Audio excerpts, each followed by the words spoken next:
Hi, and welcome to Changemakers with Eleanor, the podcast where we dive into the lives and lessons of those who are making a difference. I'm your host, Eleanor Baggaley, and in each episode we bring you inspiring stories from leaders, coaches, and people who are not just dreaming of change, but making it happen. Whether they're penning their first book, working in their community, or leading a revolution in their industry, you'll get a first-hand look at how they're shaping the world. If you're looking to leave a mark or simply love a good story about modern-day heroes, you've come to the right place. Here, we're all about changing the world, whether that's one person's world or the world in general. So grab your notebook or just a comfortable seat and let's explore these fascinating journeys together. Don't forget to subscribe wherever you get your podcasts to ensure you never miss an episode. Let's go change the world together.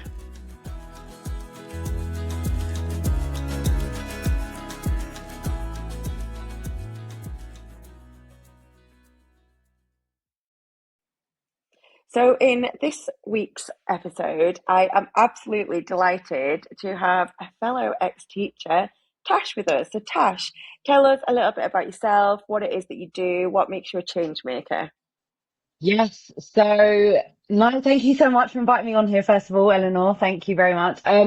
So in terms of what makes me a change maker, I am a body transformation coach. So I help women transform their lives, both physically and mentally. My biggest losers to date have dropped 25 kg and 22 kg naturally. But obviously my job goes much deeper than obviously the physical transformation, but helping women mentally to build confidence, improve their body confidence, especially. So that's fundamentally what I do. But on top of that as well, like I'm a podcaster as well. I'm an author, published my first book last year. And I write on Substack as well. So yeah, my job is great because it involves a lot of different avenues, but fundamentally my day job is helping women get a body transformation. But on top of that, helping a lot of women as well with disordered eating and body dysmorphia. And I guess a bit of a random question. Do you find that, I know obviously you said that you were a teacher and obviously I was, and I just wondered whether you have kind of many clients who have been teachers that are looking for kind of that change, because we all know, and if there are any teachers listening, like everybody knows that it's like most teachers are hanging on by a thread right now. So it's like, do you find that there are many kind of teachers that actually connect and work with you because they're just desperate for that change? Yes, I have trained a few teachers in the past. I think a lot of why people obviously gravitate towards me is because they fully understand. And it's not necessarily teaching, but you'll be surprised at how many clients I work with and still work with who hate their day job. They find this escapism in the gym. They know that I have I have a lot of lived experience around, being able to change that mindset, because obviously I was someone that was in a job for 10 years that I didn't like. I should have left it probably 5 years before I actually did and had the balls to, obviously, because it's a big scary thing, isn't it? When you're not sure about what you want to do, your heart says one thing, your head says another thing. And a lot of women can really resonate with my story because it is very hard, because you spend most of your life at work, to be able to make that switch where, okay, I've left work now, try and not think about work, try and not stress about work. But a lot of the patterns that I see in the women that I work with is the fact that, when they undergo stress, you'll be very surprised at what they don't realize it, but I understand, like the physical symptoms. And it could be something as basic as they have IBS, or their eyes are flickering, or they have really bad insomnia. And do you know what You're just reeling off like my life through teaching. Yeah.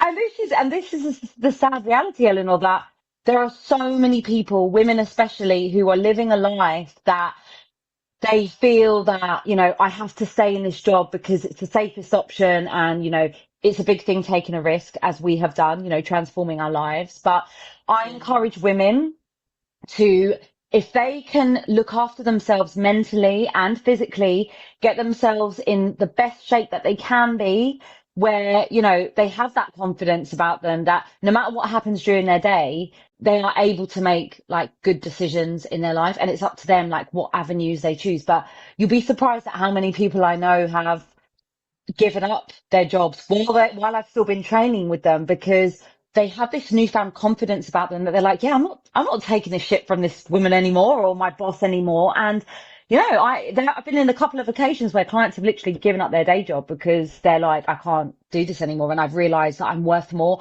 And I think if more women understood what it meant to have that level of self-worth where you yourself mentally and physically is probably the most important thing, because that's the one thing you're carrying with yourself every day. You can deal with the stresses of every day.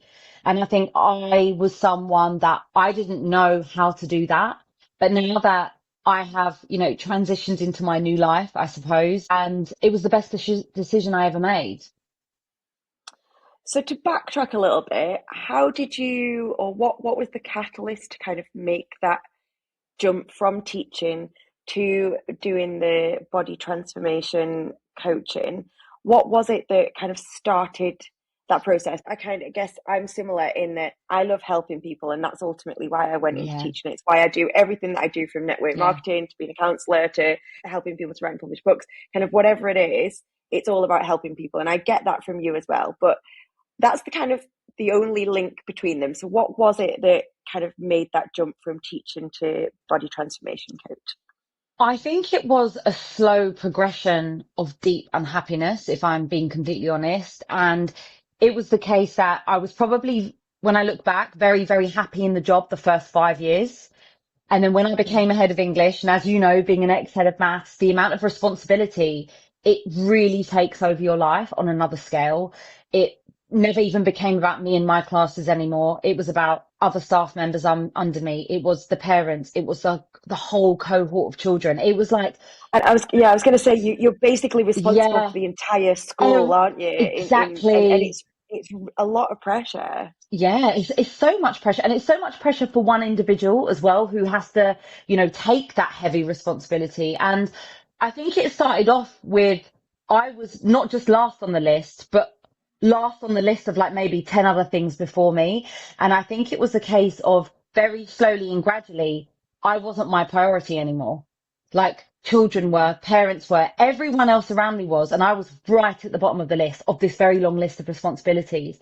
So it started off with me feeling a little bit unhappy, me starting to feel a little bit more stressed. And basic signs of stress where you're not really sleeping as much, you're thinking and dreaming about work. And it started off like that. And then when it started to impact my eating, I was someone that had a history of binge eating disorder, and that kind of came back later on in life, obviously. So this was when I was in my early 20s. And it was all these things that slowly impacted me, but you don't realize at the time that, you're adding another layer of negativity on your life and another layer in your sleep and your stress. And then my period started to be affected as well. And something called dysmenorrhea, where my periods would just go crazy. They'd be incredibly painful, but there is a direct link, according to the science, that stress can really impact the level of pain that a female feels as Mm. well. And then I would find myself locking myself in the stockroom at work and just crying. I couldn't show weakness, because when you are in such a high position, and at the time I was only 26 years old, having that big responsibility, I became gradually very, very unhappy. And then it started to be a case of I would have more down days than good. And then I was questioning my life and thinking, is it normal to feel like this? Yes, it is. Everyone feels stressed. And you just carry on and carry on and carry on.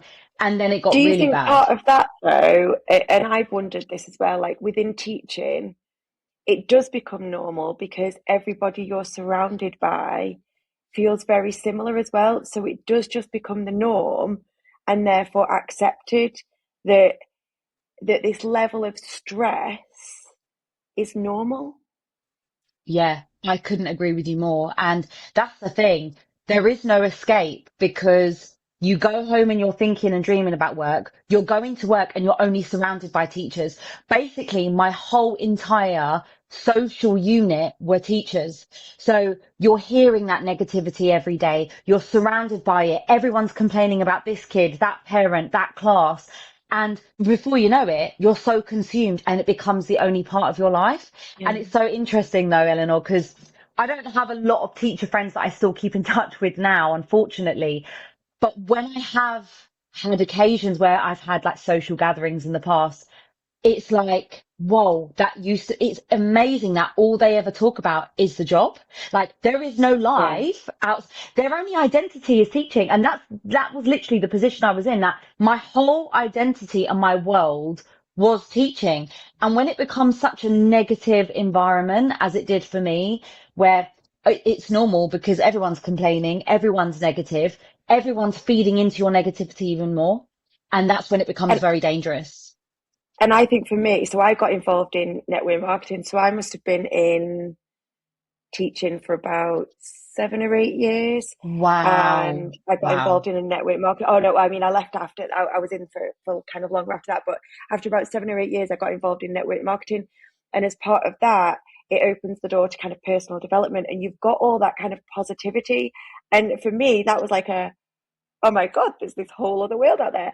And I think that probably enabled me to stay within education a little bit longer because I had that positive outlet Positivity. almost. But Yeah. then it made me realize and reflect just how kind of how crushing education kind of was for me and kind of that identity thing. And it's interesting you say about identity because that's a piece of work that I've been doing probably since I left education. And actually I started doing it with students as well, but looking at that identity of who you are and who you want to be. And I've never thought about it until you've kind of just Yeah. said it now, but Yeah. it started with education, Yeah. interestingly. Yeah. Yeah. No, 100%. So obviously you're kind of like within that negativity and kind of spiraling. What was it that kind of helped you escape, for want of a better word? Yeah. So there was one particular year that I'll talk about, and this is where the turning point happened. So it was the year 2016. I was in this particular job as head of English, and I was so down and depressed, experiencing panic attacks on the way to work. So obviously all this stress escalated to that point where I was someone that that won awards for 100 certificates for 100% attendance, right, in my previous school. And, and all of a sudden I'm like taking sporadic days here off here and there. I'm not doing anything with my day. And there was this one particular day in 2016, I'd taken another few days off work because I literally physically and mentally could not go into work. And my brother let himself in to my house at the time. And I was still in bed. Obviously, this was during the day. This was probably like late afternoon by this point. And this is the whole point of like what I'm talking about in terms of like depression and not feeling like there is an escape, feeling imprisoned in your own life, because I would spend my days off crying, laying in bed, staying in pajamas, not even doing anything productive to try and get me out of that prison that I was feeling. And my brother just laid it on me basically that particular day. I'll never forget that conversation. He sat at the end of the bed and he was very brutal and he just said, "You can't carry on like this. All you do is you go to work and you come home. You need a hobby. You need to take up something. You're so negative." And I felt very like, who do you think you are? Sort of thing. Like, how is he telling me I'm negative? I'm not negative. And this is the unbelievable thing. Negative people do not realize that they are negative at all. And Yeah. that was the mindset I was stuck in. So he made one suggestion and that day completely transformed my life. Like he just said, why don't you start training with me? I'll train you down the gym. He's obviously still a personal trainer as well now, body transformation coach for men.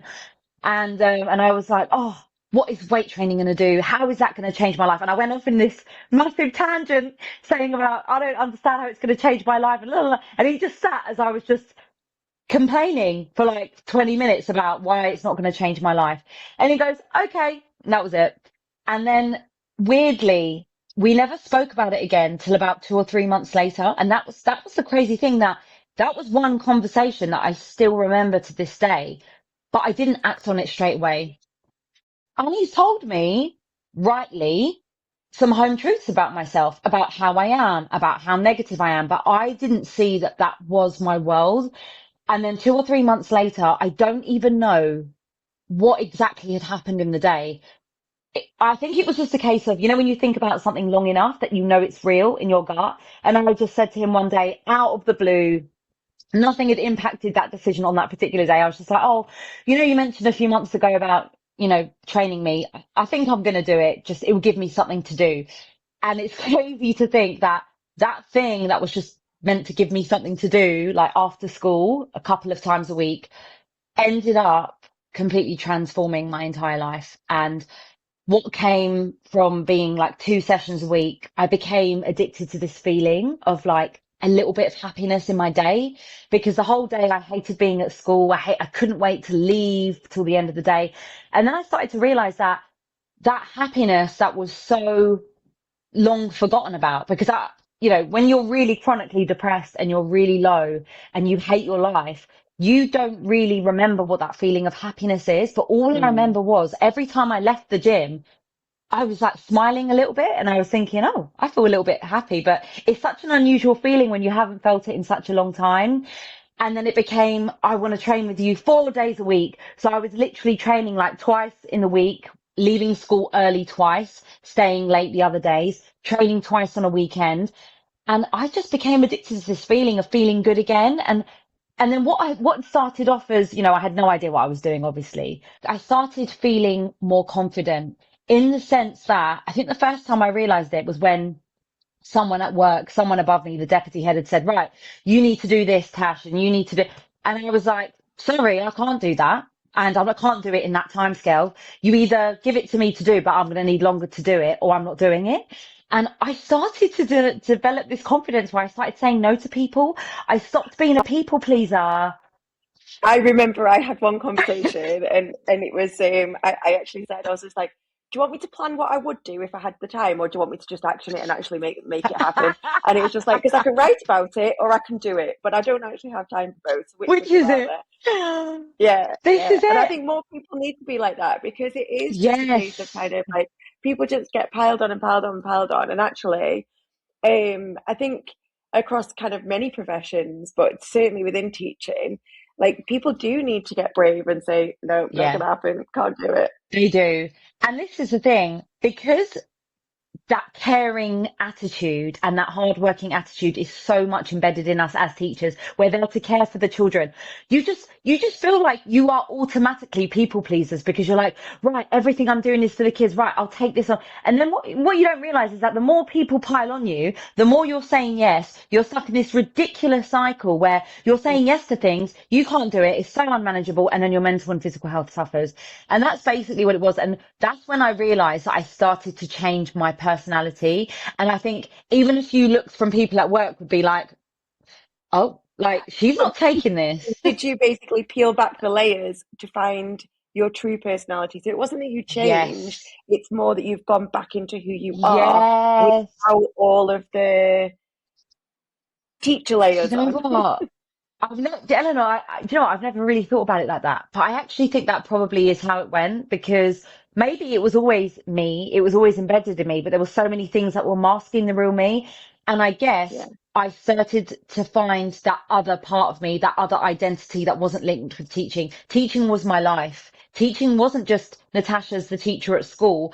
I'd bring that home. It would be my entire life. My whole weekend was around when I can mark this is so sad, but this is probably the case for a lot of teachers today. My whole weekend's plans revolved around when I can mark my books, when I can do my lesson planning, and that was it. And everything had to revolve around that. Yeah, I mean, for So me, sad. Sunday stopped at lunchtime because then Oh, kind of afternoon, Sunday. evening, and I'd involve my kids. Like my daughter would help me with I'd like mark stuff, and I'd be like, right number whatever on that. So like she was small at the time, so I'd tell her like what numbers to write on for mark, and it's like it just seemed crazy, but that's how Yeah, crazy it is when you're in yeah, it, that it it literally is. takes over. Yeah, Over.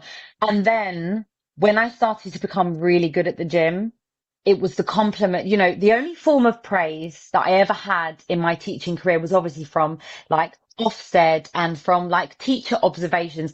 And when I started to get this praise from something else, which I was so rubbish at to begin with, I was like, oh my God, I'm actually good at something else that isn't teaching, you know?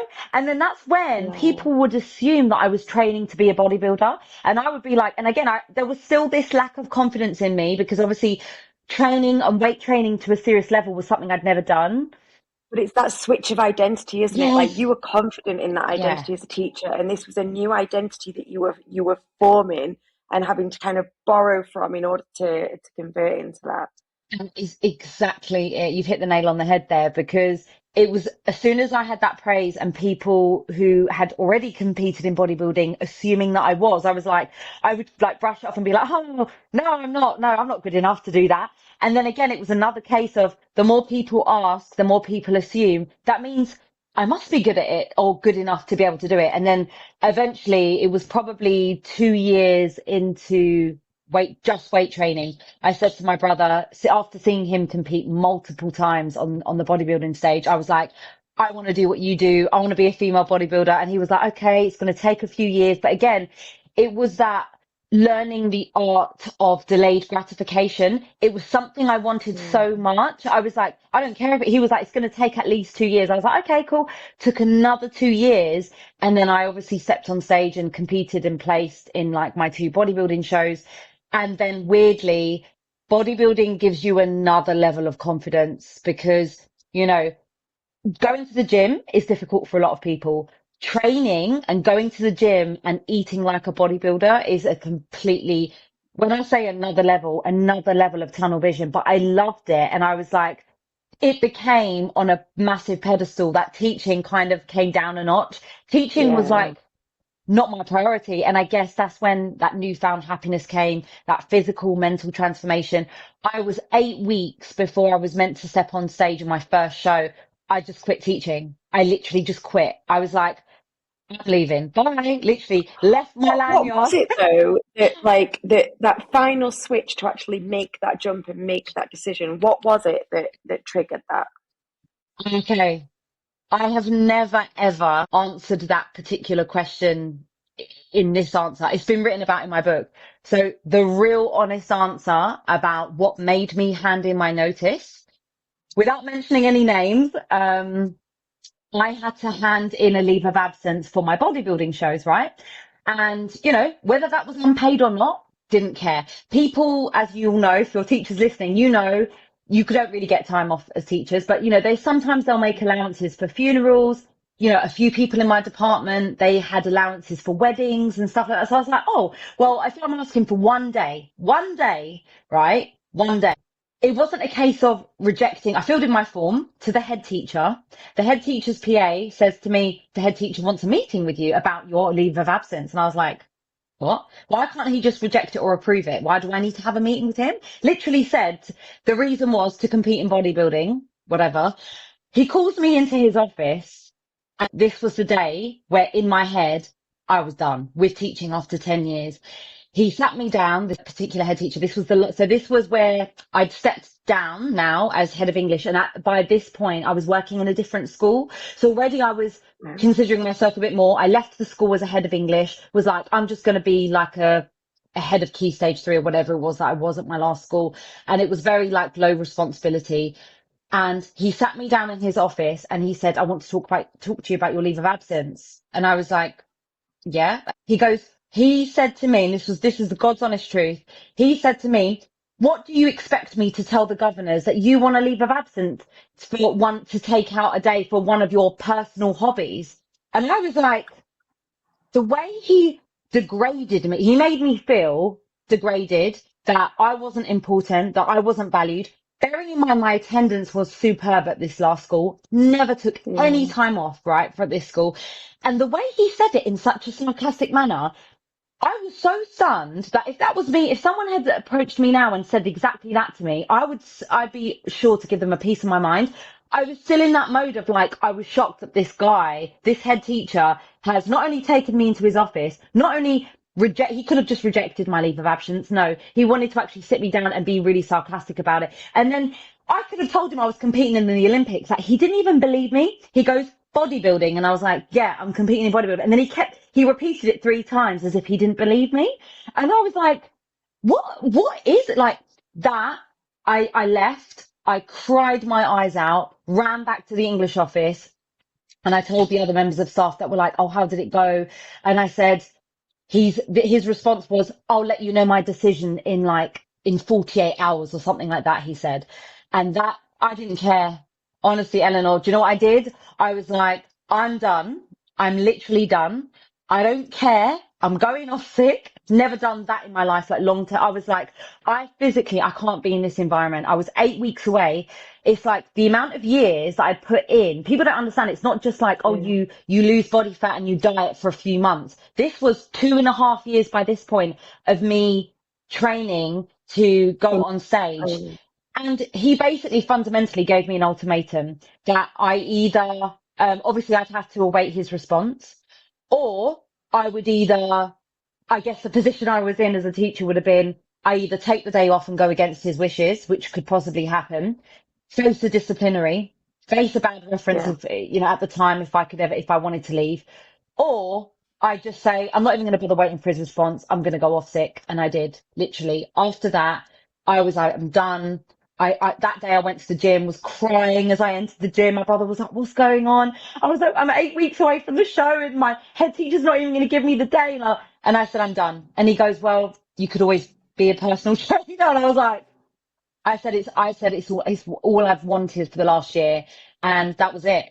8 weeks before my show, doctor's appointment. I know it's bad to admit that. It's the first time I've ever admitted it on a podcast interview, by the way. It's obviously written about in my book, but that was the honest turning point that I was like, no one is ever going to make me feel like that ever again, ever make me question my worth or my confidence or make me feel so bad about myself. But, why couldn't he view it? I guess the question I had in my head was, when I left that meeting was like, why couldn't he think it was a big thing where it's quite an Mm. amazing thing for a teacher to do? Why couldn't he say, you know what, that'd be amazing for you to talk about to the kids, like the older kids about bodybuilding I'm and guessing kind of that they're still trying to encourage all the kids into like the sports yes, into the school and things as yes, well. And it's like it's this was it. I always think that there's a disconnect with kind of how they want to kind of encourage children to do things, but once you're a teacher, none of that matters anymore. Yeah.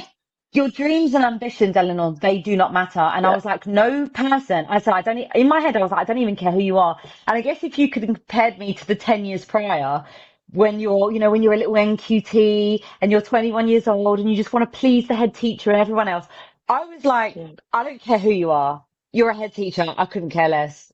I'm done. Yeah. And then I literally planned it. And I still remember the day where I put my lanyard in my office desk, and already knew that I'd be telling the teachers this is where I left my lanyard with my key and everything. And I remember going into the classroom the very last day, and this is the irony, and I write about this a lot in my book, like that entire moment. I took one last look at my classroom. And, I touched my desk and I was like, right, this is the start of my new life. And the irony was teachers were always told off about going through the back exit where the emergency doors were. That was the one day, no lie, I wrote about this in my book, that I walked through the emergency doors exit that we were told off that we weren't allowed to do. Did it, never looked back, never again, looked at the I gates love one that. last time. And there was, I feel goosebumps because I'm reliving that moment that I was like, no Yeah. one is ever going to tell me what to do ever again. You're so used to being submissive, right? When you're a teacher, Oh, submissive. I was like, yeah. no, that's not me anymore. I'm done. And I went through those emergency doors and I was like, wow. Oh, well, they probably saw me on the camera. Yeah, with a little wave. So, I mean, obviously, we've talked quite a lot about different kind of lessons and insights Yeah. along the journey. What would you say are kind of the top three lessons, insights, learnings, whatever that you've kind of, whether it was what you realized at the time or what you've realized kind of reflecting back? Yeah. Number one, I would say the biggest lesson is to always put yourself first. And I don't mean that in a selfish way. What I mean is, if, whether you're, and I say this to my clients, whether you're a mum with two kids, I've had clients that are single mums with 2-year-olds, you have to put your physical, mental health in the best power that you have to be as the best you can so that you are able to look after your 2 or 3 kids, that you are able to go to work. And I think the biggest lesson was putting myself first because that was something that I didn't do for many, many years. So lesson number one, putting yourself first. I guess it's that age old Yeah. putting your oxygen mask on first before you help others, Yes, isn't it? exactly. Because how else are you gonna function? How else am I gonna look after the kids at school? How else am I gonna look after my partner or my kid or my mum or my sick mum. And it's like, if you don't put yourself first, at some point, you're going to find yourself in very, very, very deep waters. Yeah. And inevitably, you're going to drown. You are going to drown. So putting yourself first. Number two, I would definitely say my biggest lesson was following your dreams, because I was someone that my only dream and ambition was to be a teacher, but realizing that you should always follow your dreams and never ever allow anyone else to stop that. I could have easily allowed that head teacher who basically inadvertently, threatened me with, you're going to face a disciplinary if I say no, or you're just not going to do your bodybuilding show. And I was like, nothing was ever going to stop me. And I think the realization was, when you spend years trying to fulfill that dream, bodybuilding is not a dream you can do tomorrow or next month. For a lot of people, not even next year. The fact that I'd invested so much of my time in that, nothing was going to stop me from following my dreams. So following my dreams. And then number three, always self-develop. Just because I have transitioned into a new life, a new identity, new mental health, new physical health, does not mean that I Or ever view myself as, found or your old. yes, yes, or found that inside of me that was always there. It obviously was always there, but there were so many things repressing it. So I think always self-develop. And every day that I wake up, I'm always like, right, how can I learn more about nutrition to help this client? How can I learn more about myself to avoid a binge relapse again? I feel like self-development is infinite. And I think it's something that I always want to focus on, because yes, I've been doing this, and yes, I've competed in bodybuilding, and yes, I'm now a competitive powerlifter, but I always feel like there are always more things that I need to learn. And I think I am a sponge. I'm like, I want to know everything, and I love I it. guess that's kind of that hang on to education, isn't it? And obviously Yes. both of us will Yes. value education in any format. It doesn't have to be Yeah, formal education, but education is really important, as you say, whether that is about yourself, whether it is about the it world is around you, whether it's so about helping important. others. Education is quite often underrated, I think, and I think it's too easily placed within formal education. And Yeah. I think we do need to remember that it's kind of much more wider And that's the than thing, that. because, as teachers, you're kind of programmed to, you just self-develop in knowing the new criteria, the new exam criteria, the new grade criteria, the new exam paper. And you forget about, what about yourself? What about the teacher's mental health, well-being? Like, where's the self-development? Do you? Yeah. It's kind of like you just being kind of given information. And actually, I don't think, and I guess this is probably more widely, it's probably not just within teaching, but actually, it's the one thing that I thought was you're on a hamster wheel when you're Yeah. in kind of Always. teaching, and I guess other careers as well. But you're on that hamster wheel, and I think it's only when you get off that hamster wheel and you then look kind of back at it, and that's when you go, well, why did they do that, and why did they do that, and why is that happening? Yeah. And when you're in it, you almost don't have the time or space or energy to even question Yeah. and look at Yeah. why you want to do something or why you should be doing something or how to do it. And the I do fear. think that you stuck. Yes, the yeah. fear the fear held me back for a long time. And the weirdest thing, when someone asked me the question once about, oh, were you scared to like give up a 10-year career to do something that you weren't even qualified in, which you eventually became qualified in, that was new again? And I was like, the biggest fear was the anticipation beforehand. Like, honest to God, it was that once I'd handed in my notice and left, the fear Relief. disintegrated. It was really, yes, the relief. That's exactly it. It's the fear is beforehand. The fear is when you're in that mode of, do I make a decision? Do I not? Do I do this? Do I not? I will never forget. And I wrote about this in my book as well, where when I was making that decision after that meeting with the head teacher, I spent a whole free period when I should have been marking my GCSE Year 11 papers, their mock exams. Because I journal so much. It helps me even now to this day. I journal, and I've just started typing on my Word document reasons to stay in teaching, reasons to leave, and all my thoughts. So And did you I do the was just same? about to say the bit. No. I know. I think I just made. Well, I made the decision in the September. So my grandma had passed away over the summer, and I was running the Great North Run. Um, Wow. raising money for, so a student had passed away the year prior from a brain tumour. So I was running the Great North Run to raise money for a brain tumour charity. And my grandma had passed away over the summer, and she passed away literally the Friday before we were due to go back to school on the Monday. And I'd Oh spent my kind of God. all of that week at my mum's house visiting my grandma every day. And that was the kind of thing of like, I was in that, a bit like you, I don't want to have to ask someone's permission, knowing No. that I'm not going to be able to take that time off that I need. No. And at that point in September, I'd said, "This is my last year of teaching. This is going to be my last year of teaching." Wow. And it got to May half term, so it was in the last kind of 2 or 3 days before May half term, and I was like, "Shit, I need to hand my notice in because this is my." Yeah, I by always the said this was my 30th. last year of Yeah. teaching. I was like, I have no idea what I'm going to do.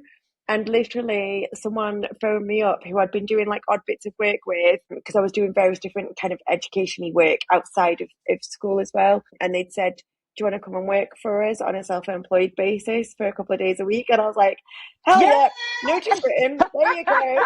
And it's like I made the decision in the The September, and it opportunity. until the May, when I was just like, "Oh my God," for it to happen. But yeah, it's funny, kind of once you make that decision, Yeah.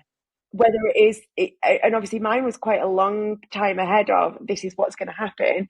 Yours was obviously Yeah. quite a quick one. Interesting that they were both Yeah. based on similar circumstances. Yes. I was given the time that I wanted, but it was that kind of the having to seek permission. Yeah. And you don't you think they Yeah, make you feel bad for it? and I felt like I was letting the kids down by, yeah. Yeah, well, that was what it was. Yeah, for kind Yeah. of a funeral, help kind of planning with helping my mum with the planning and things as well. But yeah, Wow. it's interesting kind of how that happens. What does your future look like? Where do you see this kind of going?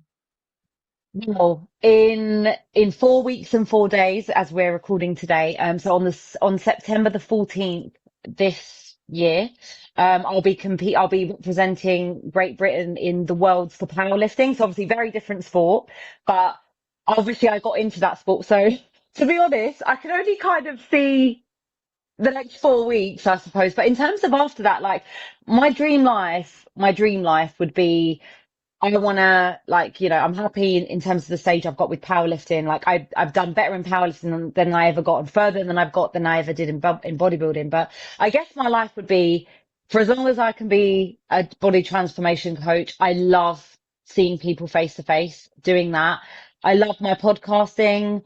I'm working on my second book at the moment, which is about binge eating disorder specifically. So it's going to be like a very different to my first book, which is obviously Beyond the Barbell, which was a memoir about my life and how I transformed my life. This is going to be like a very good handbook for people who, anything that they can do prior to therapy, basically everything that will help people like get over a disorder that took over so much of my life. So I'd love to just, yeah, I guess like my dream life would be like combining my author career alongside PTing as much as I can. But in terms of like, where could it take me? I guess I'd have to say I have no idea because like 6 years ago, I'd never have thought I'd be sitting here with you talking about how much my life has changed. And who knows, like in another 6 years, I might find something else that I love and passion. But if I could do this for as long as I can, I'm very much a believer of if I love something enough and I have the passion enough for it and I literally wake up in the morning, even if it's like 4:30, 10 to 5 most mornings to go to work, it's as long as it doesn't become a case of like, it affects me physically and mentally. Like Yeah. I want to keep doing it until the next thing comes around, I suppose. I mean, I'm not gonna lie, it's certainly not for me. I like No, my lions, and I'm certainly not a gym lover either. So it can be hard. I'm not gonna lie. When you have like 6 a.m. clients who are like, I have to train before work, I'm like, okay. But yeah, yeah, I think I'd as be long like, as I love "Sorry, you're it. on your own." Train yourself. But I think, yeah, as Yeah. long as as I keep loving it, I will keep doing it, I suppose. Yeah. But I have no idea. Like, I have no idea. I guess I'm at that age now where me and my partner are in talks of, I've got as far as this with powerlifting, like competing against other countries in powerlifting. And it's like, where else do you go after that? And I think it's going to be a case of I've been doing that for 3 years now. I'm going to have to start thinking about other aspects of my life, maybe thinking about having a family. And I'm at that weird age where you're like, oh my God, I have to make decisions Mm. and not knowing where it's going to take me. And I guess if things are meant to happen for me, they're meant to happen. But I am thinking about a life that's beyond, I guess, fitness is very good and it will always be an important part of my life, but it's also understanding. And that goes for anyone that really takes the gym seriously or is a bodybuilder or whatever. You do also have to realize that sometimes, and this goes for fitness as well, if something takes over that much of your life where you're like, is it stopping you from doing other things that you could possibly want? There are those things you need to think about as well. So, I mean, I did say like this comp would be my last comp. So, I mean, I'm sure it will be, but yeah, but we'll see. We'll see what happens. I was going to say, do you not find that? I mean, I always found this when I was running, and I'm not a runner. I don't enjoy running, but I did do the Great North Run a few times, and every time I was like, no, I'm not going to do it again. And And then then you you'd go through the finish line, you're like, right, sign me up, I'm up for it. And then it was like, it'd get like halfway through the year, and I'm like, oh, why did I do this? And then it was kind of, I kept doing it, and I was like, oh no, so I've broken that cycle now because I was like, I I'm not a know, runner, I I don't enjoy know. it. And I used to do it with like no training either, or very little Wow. training, because I just couldn't be bothered to motivate myself to go out. So I'd be like, I've done a few runs, it'll be I'll be fine. fine. Yeah, it is crazy. It is Yeah. crazy because I said that two comps ago. So obviously I competed in amateur from 2023 onwards, and then when it got to 2024, I started getting a coach and then took it seriously, just like I did in bodybuilding. And then obviously I qualified for the British, and then a few 6 weeks ago I competed nationally. And then obviously I did say, oh, this was going to be my last one, but I didn't think I was going to get through to the world. So I was like, oh, it's now or never. And then I was like, oh, I might as well. I've got through. But it was like 6 weeks ago was meant to be like my last comp, but obviously that didn't happen. So this So in probably a will year's time, be. if This you will speak be. again, you're like, no, no, no, it's No. definitely going to be.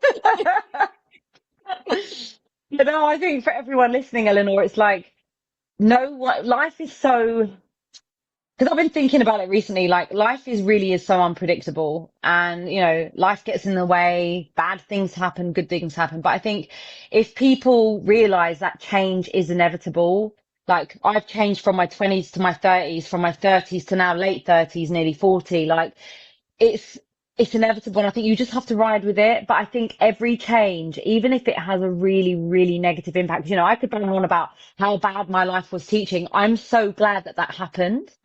I look back Yeah. now and I'm like, that was the worst time of my life, but I'm so thankful that it happened because that whole negative period and suffering has led me to now.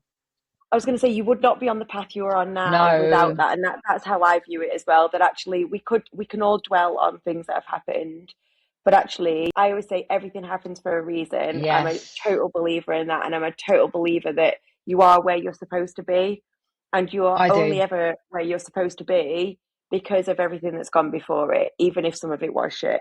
And I think, and I do think that that is important, that we kind of actually we probably see the positives more because of those lows that Yeah. we've had as well. Yeah. And we have to just be thankful for it. So anyone who's going through a tough time at the moment, when it's over, because nothing lasts forever. Like nothing in life lasts for forever, forever. Like you'll thank yourself that it happened. But obviously in the moment, in the time that you're going through it, you can't see the positive, but at some point you will thank it and be like, so glad that I thanked that head teacher for acting like that day. I thank him in my book. Yeah, I'm like, thanks for that. You gave me the balls to do something that I wanted yeah. to do, but I just didn't have the balls to do. You have to just be And thankful. sometimes we do just need that helping hand, even if it doesn't look like a helping hand at the time. Exactly. Exactly. um, so just to kind of tidy up as we come to an end of this one, as you know, I always ask everybody. We'll get on to kind of where people can find you in a minute. But before we do that, can you tell us a fun or interesting fact about yourself that people might be surprised about? Yes, even though I'm not Irish, I'm actually Greek/British, a Greek Brit. I know how to Irish dance, and I actually came third in a talent contest at school when I was 11, which is so random. I Oh, wow. know. I performed at weddings as well. Like I can actually Irish dance. So weird to say, but yeah, It I can like Irish paid dance. for, like was this like something that you did as No, like a, or no. was this just fun? So I did. So when I was like end of primary school. So I must have been about from 9 till about 12, 13 years. No, from 9 till about 14. I did Irish dancing. I did it with two other friends at my school, and we came third in the talent contest, like in the school, when I was like in year seven. And then one of the teachers, who was a friend of my mum, was like, "I really want your daughters to perform at my wedding," because she was half Greek, half Irish. So I ended up doing a Oh. performance at like someone's wedding. But yeah, really weird fact. But yeah, not that I probably know. I could probably remember a few things, but I don't know how I'd do it now. I'd probably be really bad now. I was going to say, get the music on and see what comes back to you. Oh, that is a fun fact.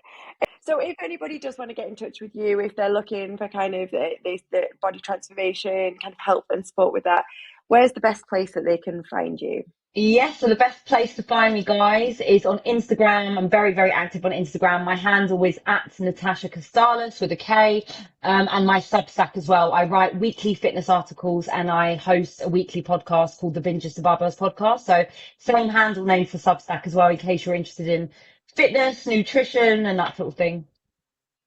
Okay, super. And we'll obviously share all the links and things in the show notes as well so people can find you.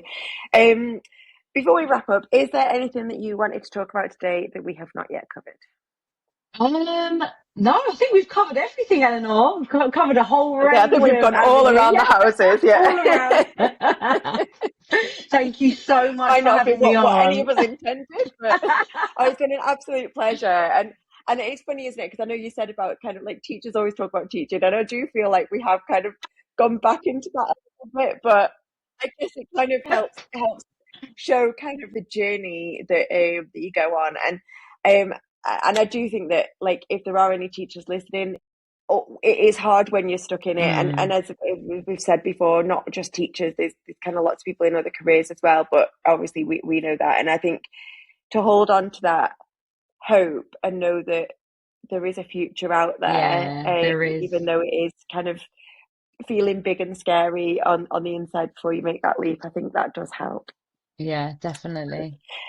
But yeah, thank you very much. It has been an Thank absolute you. pleasure, and you'll have to let us know how you get on with your Oh, powerlifting as yes. well. Yeah, yeah, yeah. See how I you're will. doing that one, and I'm sure we will catch up again at some point Yeah, that'll be and great. have loads more to talk about. So Yeah. thank you. Thank you. Bye bye. Thank you for tuning in to this episode of Changemakers with Eleanor. I hope you're leaving as inspired as I am.